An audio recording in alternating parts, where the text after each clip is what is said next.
Brian, do you know how batteries generate power? Yes, because I wish it. Oh, good. Is it your midichlorians? Is that what does it? Okay, well, why'd you have to make this a racist thing?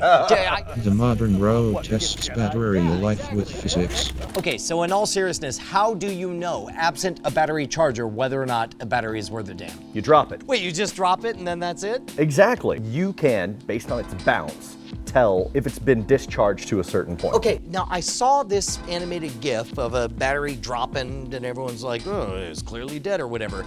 Is that for reals? Is there a chemical reason for that? There is zinc in here. It's more of a gel at first, and as it becomes discharged, it starts to turn into a ceramic. This is like the whole thing about telling a hard-boiled egg from a raw egg, where it's like you spin the raw egg and it sort of like lazily flops around because it's liquid inside, whereas a hard-boiled egg will spin around super fast. I hadn't considered that, but I imagine there are some parallels. Yeah. So when it's a gel, what is what? What makes a battery? Well, you've got your zinc in there. You have your magnesium dioxide. There's an anode and a cathode. Whoa, Professor. What is an anode versus a cathode? Okay, one of them is negatively charged, one of them is positively charged. Okay, got it. Once you connect the two, it starts circulating in there and it starts to turn the zinc into zinc oxide. Okay, so the fresh battery is more gel or more ceramic? It's Which more one is gel. which? More gel. So fresh batteries are more gel, which I would imagine if you were to spin it, it would slow down faster. And I would imagine, I'm just guessing here, but if you dropped it on a hard surface, a fresh battery would not bounce? You are correct. Oh, good. Yes. Good. As it turns into zinc oxide, all of the gel starts to turn into a ceramic with springy little links. It becomes a bouncy lattice work. It becomes a super ball. In fact, a lot of the patents for golf balls include zinc oxide to give them more bounce. That's amazing. Yes, a lot of people believe that the batteries only bounce when they're completely drained. But this study from Princeton has shown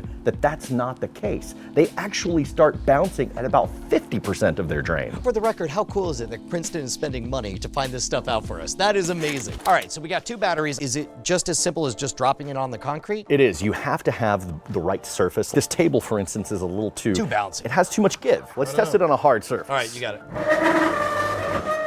All right, so one of these is allegedly 100% fully charged. The other one is completely dead. Completely drained. Drained it myself. Pinky promise. Pinky promise. Okay, what does that mean when you say you drained it yourself? You don't need to know. Okay, fine. So dead batteries bounce, live batteries not so much. Exactly. Okay, here we go.